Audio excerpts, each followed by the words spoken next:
This is LimeGreenPodcast, where we care a lot about things that don't really matter. That's right, we care about the names of Dr. Robotnik's machines. That's right, we still care about boss fights, because apparently an hour wasn't enough for us to talk about how much we care about them. Actually, funny note, while we're on the subject of things we care about, forget the names of machines. Is he Dr. Robotnik or is he Dr. Eggman? He's Dr. Robotnik. Good, then I can still be friends with you. Anyway. So we decided that we need to go into the whole realm of boss fights yet again, because we just didn't cover everything we wanted to cover about boss fights. I like it when we have to cut off a conversation because we have too much to say. That's usually a good sign. Yeah, basically. So let's get this started. First subject, how do we feel when a boss shows up again after you've beaten him as a normal enemy? I don't like it. Why not? I feel like it makes the previous fight seem a lot more... it serves two purposes, and one is good, one is bad. On the one hand, I don't like how it makes it feel like the previous boss fight that you went through is just really cheapened. Like, the value of that boss is cheapened, and the value of having defeated it is cheapened, because now it's a regular-ass enemy. On the other hand, it can also serve to make you kind of step back and realize how far your character has progressed since he was a boss fight. Right. You know, to give an example, Castlevania Symphony of the Night, you fight Karasuman in the regular castle. And he was pretty hard for me, at least. I don't really know how hard he's considered to be by like the majority of players, but He's not easy. Yeah, he wasn't a pushover boss fight, is what I'm saying. Yeah. Then later on, much later in the game, in the inverted castle, he shows up as a regular ass enemy. Not just like one of them, but sometimes in groups of like 3 of them at once. And you just mow them over. Yep. On the one hand, you're like, wow, Karasuman isn't as cool a dude as I thought he was. Like, it makes him less cool because he's not a unique character anymore, and it makes him less cool because you just totally wrecked his shit. On the other hand, if you think about it for a second, you realize, whoa, this guy was a pretty rough boss earlier, and now I'm just kicking 3 of them at once with minimal effort. So I've clearly gotten much more powerful. You see, and that feeling always kind of trumps the first feeling for me, because one of my favorite moments in a video game ever, actually. Alright, remember Super Metroid? There were these 2 space pirates before the Ridley fight, who were like ninjas, basically, and they would reflect all your guns and just give you a terrible time. And everyone hated them, yeah, the ninja pirates. People tend to forget that during the escape sequence, there's like 15,000 space pirates. If you look at them, they're all ninja pirates. Yeah, and you don't even realize it because your hyper beam laser is just blasting through them like they don't even exist. And I just found that really fun. But okay, so there's a slight variant on the whole like normal ass enemy thing. That being that, okay, let's take Castlevania again. In Symphony of the Night, Werewolf was a boss, and in all previous games, Werewolf was a boss. And then in later games, like Or of Ecclesia, I know at least. yeah, Dawn of Sorrow, he shows up as a normal enemy. And I'm not sure how I feel about that, because if it's implied in universe the character you're playing as is more powerful than the one from the previous game, I'm okay with it. Mm-hmm. Because that's just kind of a cool way to be like, hey, the last guy you were had such trouble with this, but now you're blah blah, master of the sword of death, and you know, and they fall before you, and etc. etc. But like taking Castlevania, Alucard is supposed to be one of the most powerful characters in that canon, besides Dracula. Yeah. And if he had him as a boss fight, what the hell is Genoa doing running around killing 16 of them on the stupid desert level or whatever the hell it was? Or, you know, what are 2 amateur hunters doing, killing, like, droves of them? Yeah. Yeah, it's a good question. So that annoys me. But, So it's got to be consistent. yeah, I'm saying it has to be consistent. The power levels have to be consistent. I'm kind of like Vegeta that way. I start getting very angry when power levels aren't what I expect them to be. Such as if they go over 9,000. Oh, I went there. Oh, God, that joke is so bad. One day it'll die. I think we're getting close to the era when it does. Like, people aren't using it as much anymore and they aren't laughing as hard. So I think we're getting to the point where it'll soon phase out of popular culture. And then I'll feel good using it. Right? Funny how that works. Okay. Oh, jeez. Now, kind of related to the boss that shows as a regular ass enemy, what about the boss fight that's just like a curb stomp? Either way, actually. Like in your direction or in their direction? Yeah, but like the boss fight where you show up and it's just like, oh, I'm a boss. It's like health meter, and you're like, all right, let's do this, and you just like punch him, and he just goes flying into the wall and dies, and you're just kind of. I think my favorite actually was an Earthworm Jim. I don't remember a whole lot of Earthworm Jim, primarily because I don't think I ever got past like the 3rd or 4th level. Well, there was this fairly difficult level after which you had to fight Bob the Goldfish, who sets up for himself pretty well, and has all these guns and shit pointing at you, but then at the end of the day he's just a goldfish. So he's got all these guns and stuff, but he has no fingers. Oh. So you just knock over his fistball and he dies, and you're just like, yeah, okay. But there's a few of them. RPGs are prone to them if you accidentally overlevel. Yeah, and you just kind of end up kicking its ass when you weren't maybe meant to. I think the worst case actually was the last fight in Final Fantasy VII. Like, well, taking aside the absolute last fight, but just the whole thing with Sephiroth, you were fighting him and he's going through all these, crazy demon forms. And honestly, if you did anything besides power through the main story, he couldn't touch you. Yeah. And then it culminates in this thing where he, one-on-one standoff, and you get your Mega Ultimate Attack, and you then realize that, okay, cool, if you use the Mega Ultimate Attack, that's dandy and all, and you really whoop his ass and he dies, and that's cool.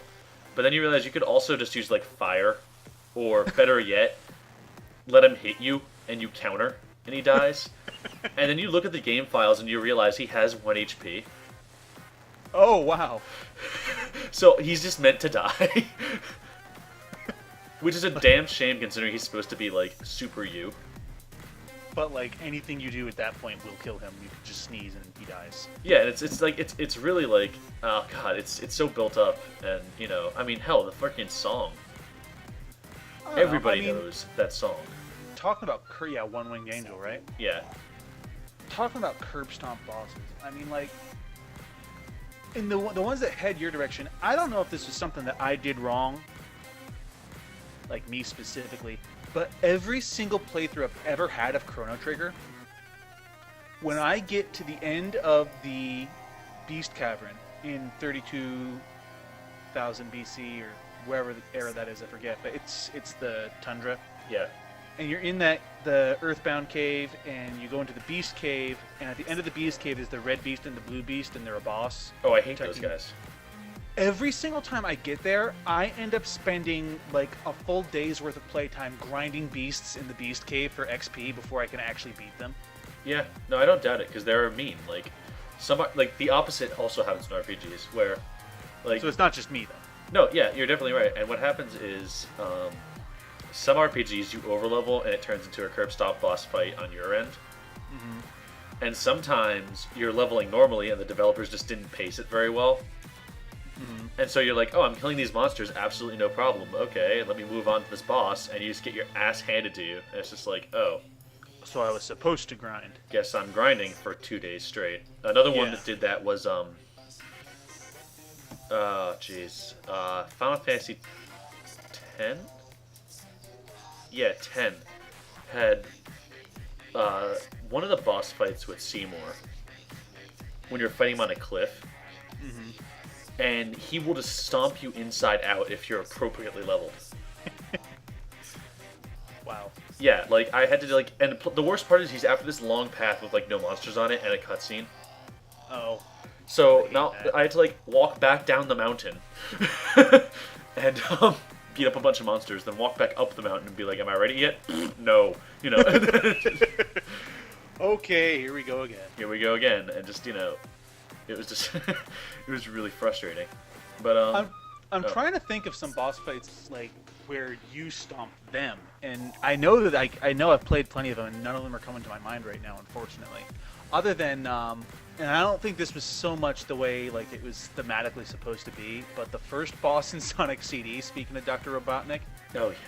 I can literally beat not just the boss itself, but the entire level that it's in, including getting to the boss, killing the boss, waiting for the boss to do its animation death, and then getting down to the exit in under 20 seconds.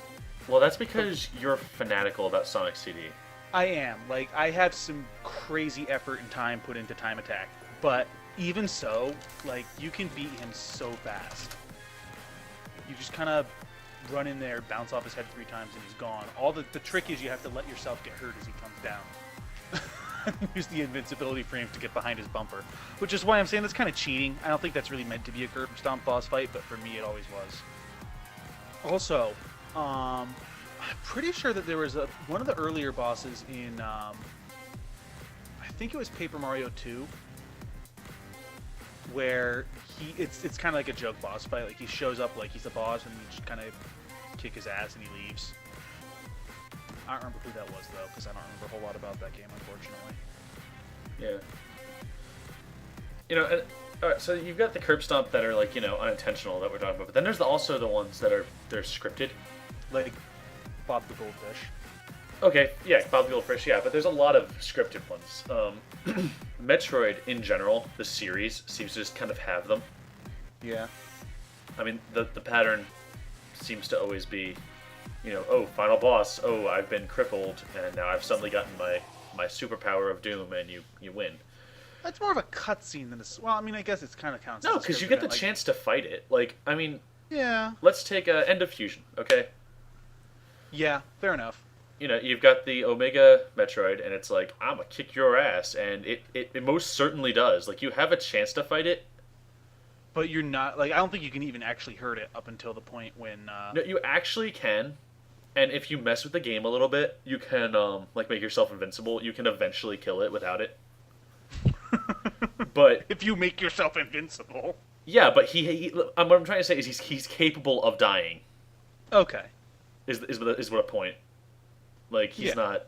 He doesn't have plot armor. Yeah, exactly. But anyway, so to finish the summary for people who haven't actually played,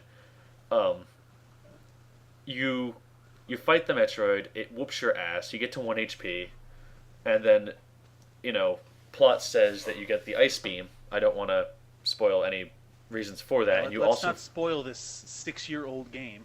I don't want to spoil the 6-year-old game. I think it was actually like... I think it's longer than that. I think that was like... spoiler alert, there's an inverted castle in Symphony. You bastard. Anyway. To be fair, if I hadn't known going into that, I never would have figured it out. We'll talk about that later. Anyway, yeah. So you get the Ice Beam, and you have full health, and you whoop the Metroid's ass, and it's dandy, and you know, inversion of the butt kicking, and everyone's happy, and, you know, etc. But that just... what do you think of just, like, scripted parts of boss fights in general? Like... I think they can be pretty cool. I also think they can be done really stupidly. It kind of depends. Well, like, I can think of a lot of really cool ones. Like the Kingdom Hearts series in general comes to mind, but like when you talk about stupid ones, what are you thinking of? All right. I don't like boss fights where... All right, let me give you kind of an example. And I'm not 100% sure of how the mechanics work in this, but in Mega Man X1, the first Mega Man X game, yeah, at the end of the first stage, you fight Vile, and he's in walk armor. And he kicks your ass. He wipes the frickin' floor with you. Now, the thing that annoys me about that is that it pretends like it's a real boss fight, but as far as I know, and this is where I could be wrong, no matter how well you do against him, like even though he's obviously supposed to be overpowered, I don't think he actually has a threshold of health at which you would defeat him. Like, I think he has infinite HP. Oh, he does. He doesn't stop until you die. Yeah. And, you know, and then he takes you out, and then Zero comes in and kicks his butt and saves your ass. I don't really like that, because I don't like being... what I'm saying is that I like knowing when it's scripted. Like, in Metroid Fusion and in Super Metroid, when you're fighting the last boss, and it's beating you in the face, and then, you know, plot device floats in and fixes things for you, it plays out, like I was saying, like a cutscene, and you recognize that this is plot and it's supposed to happen and this is how it is. Whereas in X, let's say you're really impatient and you're like, well, he's going to kill me this time, better reset and try again. That's annoying. Well, I'm not saying whether I actually did that or not several times. But... You totally did. But anyway, all right, like, I hate to keep bringing it back to Metroid, but, like, same thing. First boss fight, Super Metroid. You fight Ridley. And if you're doing really well, you're not supposed to win the fight.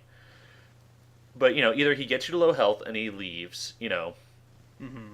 or you do very well and don't get hit, and he eventually like gives you a little bonus thing where he drops what he's carrying, and then leaves. you know, like Yeah. um, and that's better. You know, you got to put a threshold. Like if you're gonna have the invincible boss that you're not supposed to be able to kill, Mm-hmm. have a threshold where they just quit, or Yeah. or like at the very least have a threshold where they like start glowing yellow and your shots start bouncing off or something where you just know that they're just gonna kick your ass no matter what you do. Yeah, because that's what I really hate is when that sequence tricks me, and when I put like a ton of effort into like I am just going crazy good on this particular fight, and he just won't die, and he just won't die, and then finally I get hit and realize, oh, that was supposed to happen. All right, so how about boss fights? This is something I don't like. It just kind of came to mind. Boss fights that do the thing where you punch the boss a bunch, and then it like lays down Oh, and waits for you to run up and press, square. press X to defeat enemy. And then you just start flipping around doing moves you couldn't possibly frickin' do normally. Yeah, Legend of Zelda's actually really guilty of doing that with a lot of its bosses. I know. Like, you're Well, no. hitting it, but you're not really doing damage to it. You're just proceeding towards making it vulnerable. Well, yeah, there's And that. then There's the Zelda rinse version. and repeat X number of times. Honestly, I mean, even Metroid's done that a couple of times. Oh, yeah. I'm thinking of Fogra in Metroid Prime 1. Well, yeah, there's that. But I'm talking about something like... Okay, so those are like... Okay, so you hit them a bunch, and then they flop over, and they're vulnerable, and you're dealing damage, at that point. Yeah. What I'm talking about is the one where it's like... You deal a bunch of damage, you hurt it, you hit it, you're not hurting or dealing damage to it, you're hitting it. Yeah. And, And then it puts you into a quick time event. yes. Yeah, I mean, they're flashy, and sometimes that's cool just by its Oh, very if it's nature. cool enough, it breaks my annoyance. But I know what you're saying. Like, it's like, why couldn't I just do this all the time? Yeah, basically. And I'm just like, especially when they start proceeding to use superpowers that they didn't really have. Mm-hmm. I mean, I'm looking at you, Square. that's something that Metroid Other M actually did pretty well, because yeah. it allowed you to do that to like every enemy if you knew what you were doing. Every enemy had a quick time event execute sequence that you could pull off on it. Well, and plus, the few that That did made it that feel thing more that we were realistic. just talking about, Mhm. and if you started shooting out new superpowers, that was because you unlocked them mid-fight. Some of the Yeah. coolest moments in the game come from just like, I'm in the middle of a combo, or I'm in the middle of this, like, quick time kill thing, and it's just like, authorized plasma beam. That I've not gotten to yet. That's what happens. Nice. And yeah, so, yeah. Use the killing laser. Use the laser of doom. Oh, well, but at the same time, there's another one in boss fights. Usually I don't like it. Is when you get the, the equivalent of just like somebody throws you the sword, Mm-hmm. Like, most of the time I don't like that. Like they give you a god weapon in the middle of the fight. Yeah, like you're doing it all right, and you're having a pretty hard time, and you're fighting the boss, and it's like, okay, I'm challenged by this boss fight. I like this, and then something happens midway through. I'm thinking of the last boss fight in Ocarina of Time. Mm-hmm. And it's like, oh look, I got my Master Sword. Better just whoop his ass completely with no effort whatsoever. And it's, if done right, which is rare, by the way, it makes you feel really badass. And if you And I was gonna say, speaking of doing it right, back to Metroid. The last fight with Mother Brain in Super Metroid is effectively exactly what you're describing, but done in a way that does not infuriate the player. yeah, and you know what? It comes back to Metroid because Metroid has some of the best boss design period of any game series ever. Yeah, it does have some really good mechanics through its whole storied history. Like, it's just a solid series. Like, I'm not even that much of a fanboy over it. It's just, it's good for bosses. It's legit. It's got its problems, but it's, when we're talking about bosses, Metroid's gonna come up. Yeah. Yeah, fair enough.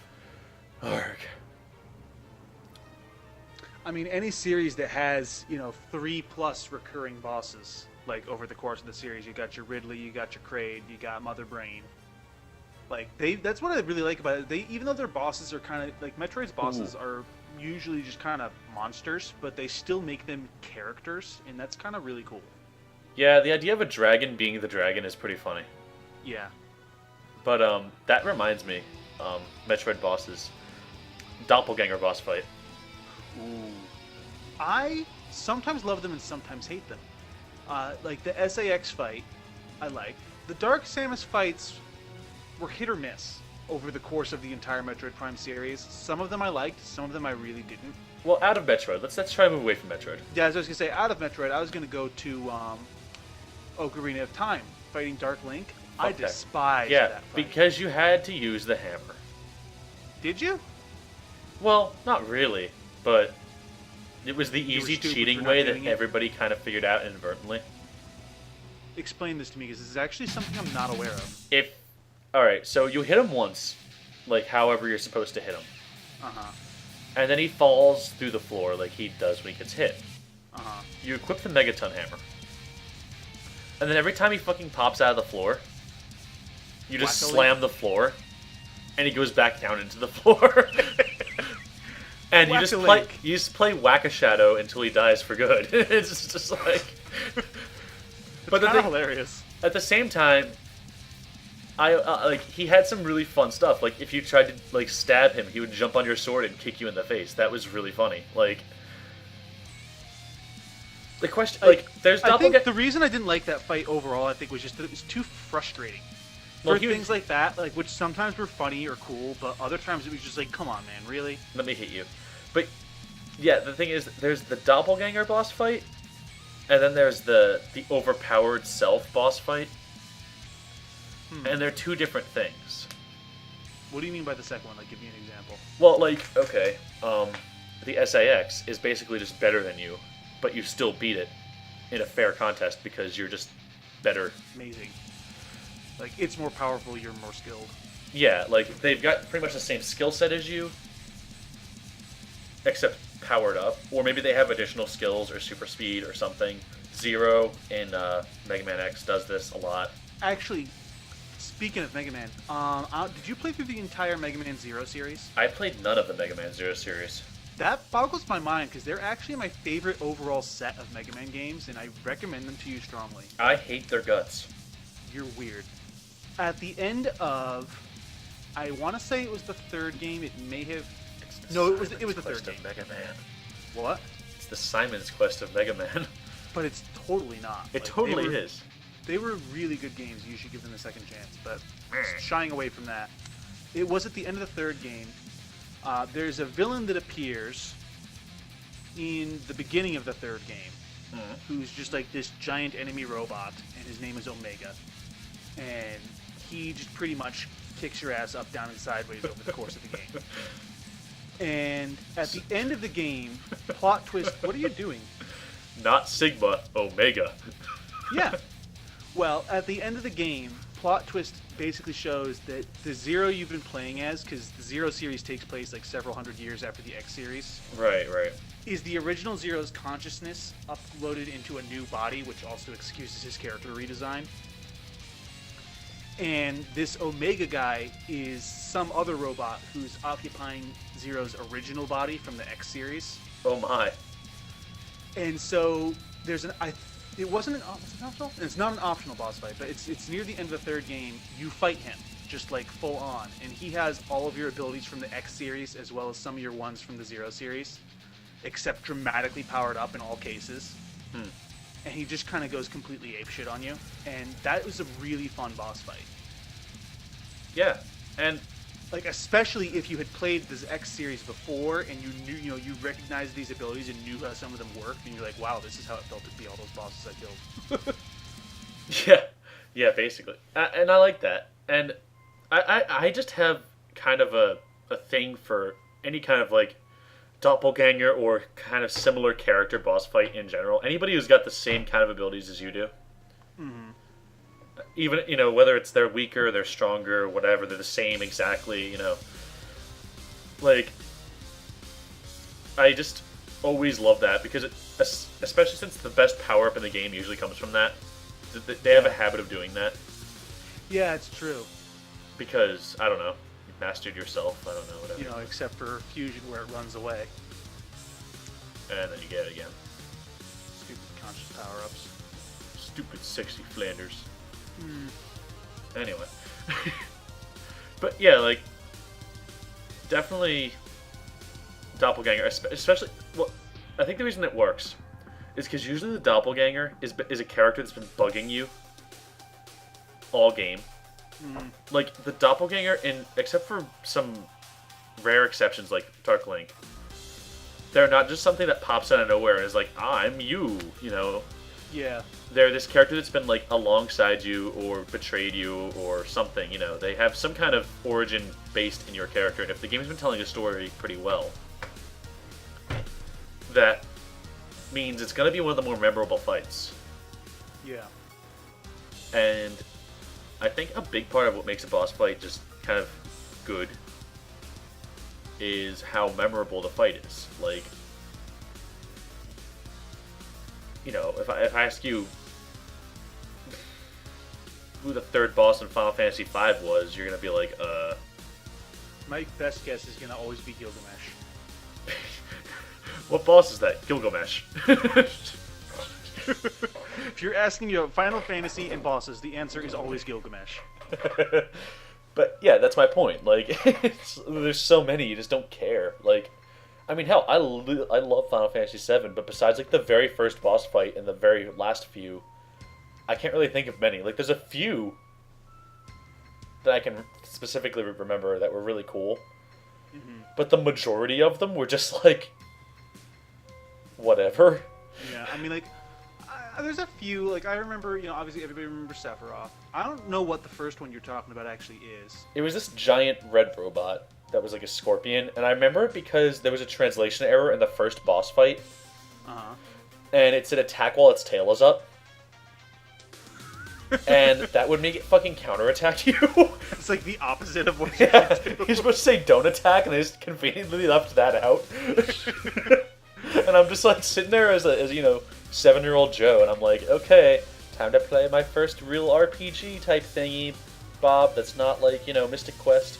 And because I was like a platformer kid, and so I sit not down. how it works. And I sit down, and I'm like, okay, I got all this, I can figure this out, no big deal, I've played a few games like this, and I get to the boss, and it's like, okay, I've been doing pretty good, and it's like, attack while its tail is up, and I'm like, okay, cool, and it just blasts me 30 times, and I die on the first boss, and I'm just like, what? Japan! Or like I was gonna say, so you remember that one for that reason, you remember Sephiroth, because everybody does. I remember the Black Waltzes, because they had interesting character designs more than for any other reason. Wait, that's it. From which? That was from 7, wasn't it? Or was that from 8? That was from 8. 6. Black Waltzes? Those were not from 7, I don't think. Oh, well, see, I think that just kind of goes to prove your point then. Yeah. They're from 9. They're from 9? Okay. I did it wrong. Yeah, like, that's what I'm talking about. Guilty confession, I've never actually played a Final Fantasy game.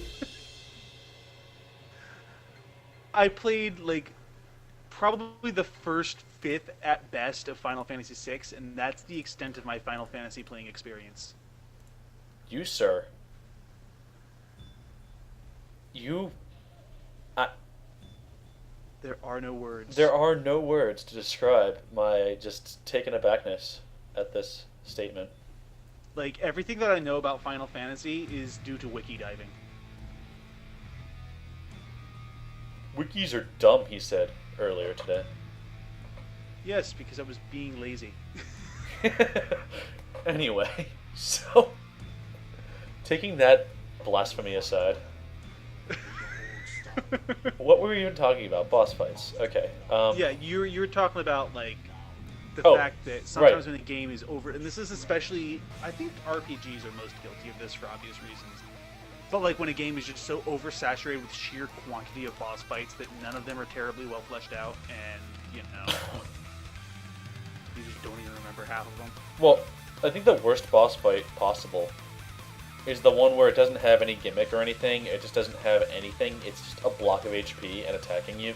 Yeah, like it doesn't do anything special, it's just like, I'm a big hurty enemy. Yeah, like, I'm gonna hit you, I'll hit you back, I'm gonna hit you back too, I'm gonna hit you back, I'm gonna use my potions, I hit you again, you're dead. Like... You know what's worse? Is when you're talking about like a boss fight that later becomes a normal-ass enemy. The normal-ass enemy that a normalized enemy that is inadvertently A boss as fight. difficult, if not more difficult, than a lot of bosses. Yeah. The one that I always think of first is Chrono Trigger, the Ocean Palace. On the elevators going down, Yes. the blue gatos, and I forget what they're called, but they have this attack that they spam that confuses everyone on your team, which makes them ignore all orders and randomly attack targets. Yep. And you're just kind of left there Watching sobbing. the boss fight. Yeah, you're left there sobbing after 50 minutes fighting this one stupid thing because all your guys are busy hitting themselves and not the target. And you can't order them to do anything else. You can't use items to cure the confusion. You can't do anything. You're just stuck there, pressing through the prompts, just mashing A without looking until eventually it mercifully ends, either by you miraculously managing to stay on target long enough to kill the stupid thing, or by eventually slaughtering your entire party with your entire party. There's no enemy in any game ever that has ever infuriated me as much as the freaking blue gatos. Oh god. Oh jeez. Okay. The name Blue Gato reminds me of my least favorite type of boss ever. Oh. My least favorite boss is actually the opposite of what we were talking about earlier. It's the normal ass enemy who has a palette swap and they call it a boss. Yes, that's something that Mario does a lot. They don't even usually palette swap, they just make it bigger. Yeah, where like it doesn't even act like sometimes Mario makes them like act differently because they're bigger. And that makes it slightly more okay. But I'm talking about where it just does the same thing and has more health and they call it a boss. Or the old boss that they recolor. I'm looking at you, Zelda. Like the original especially, but it's happened a few times since. And just more HP means more fun, apparently. Oh, it's not the... I'm remembering this wrong. I just wikied this, speaking of wikis. First of all, they're officially called Cybots, and it's not the Ocean Palace, it's the Black Omen. Yeah. Still, Unlike, I remember that I like fight. this wiki article. Unlike Gatos, Cybots do not sing, nor do they award 15 silver points when defeated.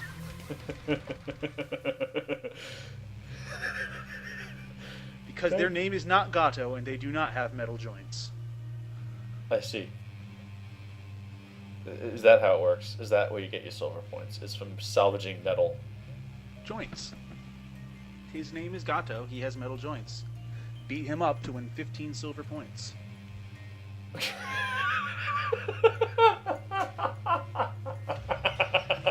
I forgot about him. Oh, jeez. No, there's a boss fight, remember? Indeed. Dude, beat him up. Is that even really a boss fight? I guess it kind of is. Truly outrageous boss fight. Uh-oh. Now we're getting into territory. Anyway. Alright. So speaking of beating bosses up, now we talked about difficulty, I guess. More or less. Alright, so how about the optional boss? Okay. Because no, we in terms of touched on that, yeah. But, like, give me an example. Oh, jeez. Oh, there's so many optional bosses, like, in general. I mean, there's two kinds of optional boss. There's the optional boss where you're just, like, given the choice outright. Mm-hmm. You know, and it's like, this is very difficult. And it usually tells you, usually warns you beforehand, like... Yeah. And then there's the hidden boss, which is my favorite. Yeah. Going back, remember I was talking about Omega from Mega Man Zero? He actually reappears, like, with the same sprite and abilities and everything, except I think he's a little bit more powered up. In the next Mega Man series, which was the ZX series, as an optional boss in the first ZX game, right near the end. And he actually gives you, like, a really good reward for beating him. But he's pretty hidden and, like, out of the way and really crazy hard. Well, I mean, I can think of quite a few pretty awesome hidden bosses. The one I'm thinking of right now is, what is his name? From Symphony of the Night. I think we talked about this guy last time. I can never remember his name when I need to either, but you're talking about the big lightning guy, right? Yeah, oh, we did talk about him last time. Yeah. Okay, so then, alright. Hidden boss that is not him that worked. Culex from Super Mario RPG. I was talking about him before we started streaming. Okay. Um, so to get to him, there's this door in this one town, and it's like always making these like rustling noises, and its jimmies are just completely out of place, and you're kind of wondering what the deal is with that. Mm-hmm. And if you get this one object from very close to the end of the game, like I'm pretty sure it's literally the room before the final boss, and backtrack all the way back to that town and bring it to the door, it just kind of soundlessly opens. What? By the way, I said by random background, his name was Galamoth. Ah, Galamoth. Yes, that's right. Continue. Anyway, so yeah, the door soundlessly opens, and you go into the sprite rip from Final Fantasy III, I believe, and you're just like, what? And this guy shows up, and he's like, you should send your strongest knight to fight me. And Mario's like, I'm totally the strongest knight. And so he's like, do you wish to fight me? And I'm like, definitely, let's do it. And he's like, on guard. And he shows up, and he's like, you have to realize, Mario RPG, everything looked like it was out of Mario. Like, everything was really cartoony, and, you know. Mario-like. And this guy shows up, and first off, the baseline boss music starts playing. Mm-hmm. You know, everyone knows the Final Fantasy, like, boss music. Yeah. And he looks like he's from Final Fantasy. He's like fighting Mario, Peach, and Bowser. that actually is pretty hilarious. And he's like super serious about it, and he's like, I will unmake you, I make worlds, yada yada yada. And I'm just like, okay. And I start kicking shells at him. Where'd you come from? You know, I start kicking shells at him, and, you know, it's just, he's really hard, too, is the best part. Oh, jeez. Yeah, it's just, things like that always amuse me, because the hidden boss is usually a cameo or something. Mm-hmm. Yeah, like Omega. You know, or, like Sephiroth in the Kingdom Hearts games, both times, he's been a hidden boss. Not very well hidden, mind you, but you have to go, you have to go out of your way to get a hold of him.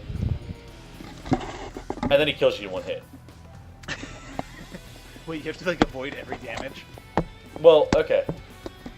The fight with him in 2 starts with, like, a quick time reaction thing, which if you mess up, you die.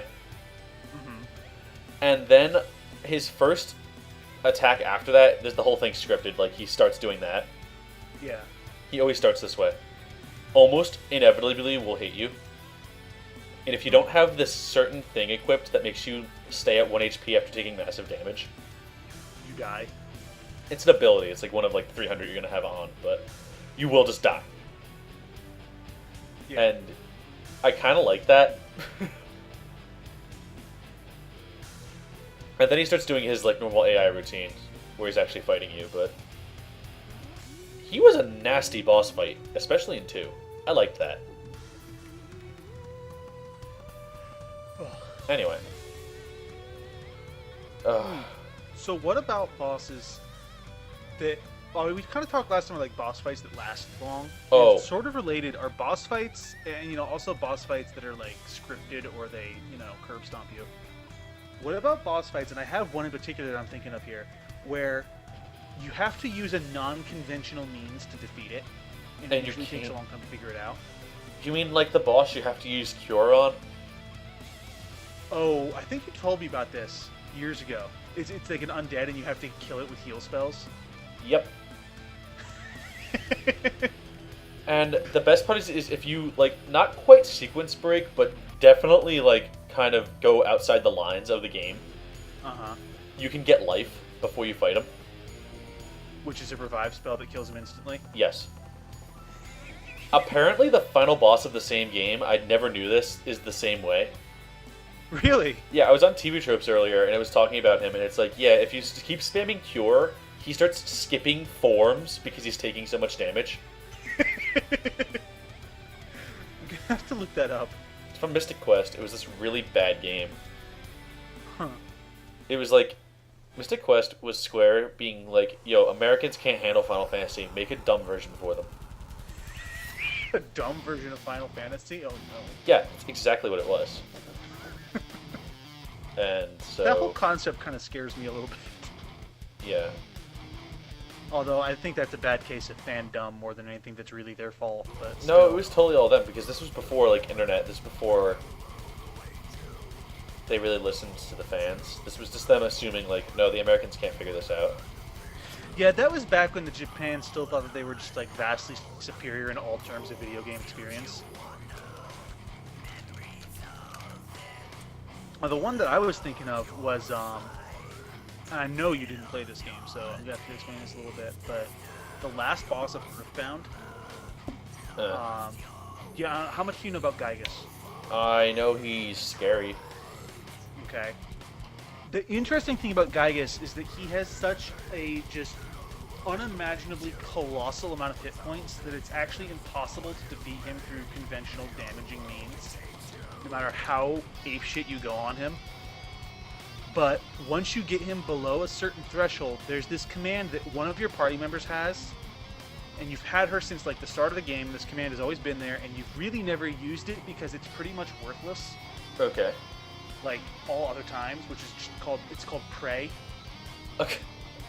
And it doesn't really do jack for the most part. Like I think occasionally it can give you minor stat boosts and stuff, but it's random chance, and you're generally just better off attacking with your crazy psychic abilities. Right. So in the last boss fight with Gygas, after you get him below a certain threshold, and like half your party is lying down, and you are running out of options. Like they're down, I'm saying. Like they're knocked out, they're killed. They need to be revived, whatever you want to call it. Okay. And you're just kind of running out of options. The only way to defeat him at that point is to use Prey repeatedly. And the first few times you use it, it acts like it normally does. So you're like, okay, this isn't going to work. But if you keep spamming it on him, eventually it will start like reaching out to other characters that you encountered over the course of the game. Okay. And you defeat him. Finally, the culmination of this is at one point in the middle of the game, nonchalantly, unsuspectingly, and unimportantly, a character in the game asks the name of the player. And usually by the time you've gotten to Gygas, you forgot this ever happened. So as you keep spamming prayer and Gygas, it slowly spells out your name. Oh god, I can see this being really, really, really funny. Yeah, and you defeat him through the power of prayer. It's the only way to beat him. So what you're saying is, if you put your name as like ass face, they start praying to the almighty ass face, and basically, thankfully that was less common back in the era this game came out, because I know that would be all over the place. But the idea is it's basically like Magikarp splashing the Elite Four to death. Yeah, like the idea is that you, the player, your sheer will and desire to kick this stupid boss's ass that's been harassing you for 20 minutes is what finally defeats him. I kind of like that. I don't like how you have to spam it, and it doesn't like. But I do like how your fourth wall breaking frustration is what kills the boss. Yeah, exactly. But anyway. Alright. Okay, so wrapping up, but something we haven't brought up really, and I feel needs to be brought up for the idea of boss fights. Pokemans. Oh my. And there's so many, and I don't have time, but just the whole idea of the rival in Pokemon is so good. Yeah, actually it is, and it's pulled off better in some games than others. Like, I really wasn't impressed with them in Ruby and Sapphire, but in Gold and Silver they were really good, and in Red and Blue they were really good too.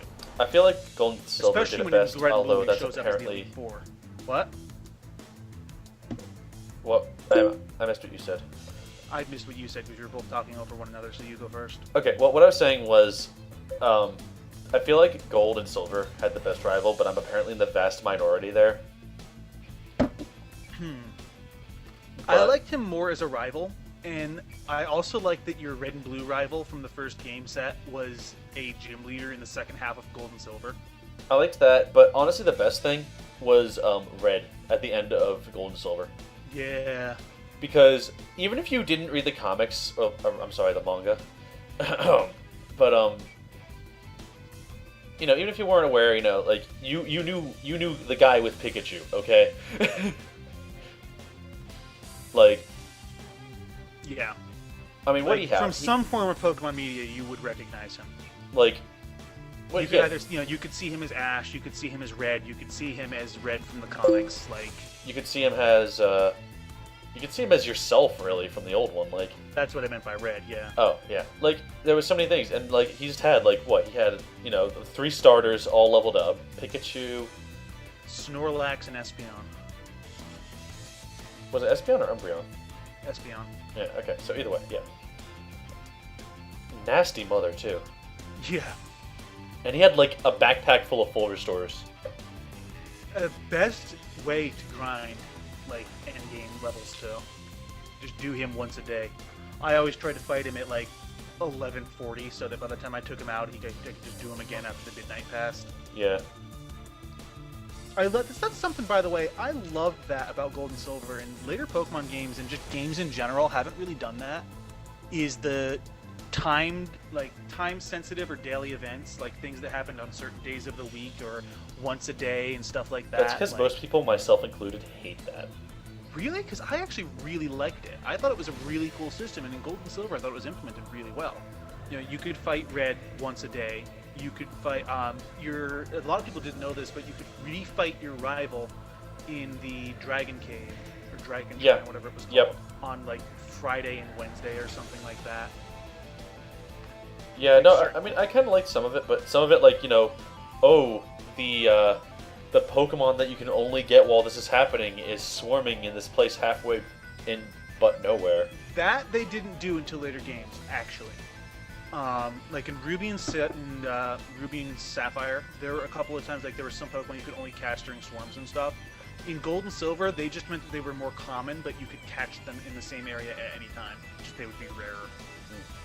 Alright, well, anyway, looks like we finally exhausted boss fights. Hopefully, for now. For now. This has been Lime Green Network. And we don't care about stupid boss fights. Anymore. For now. Maybe. Who am I kidding? I do.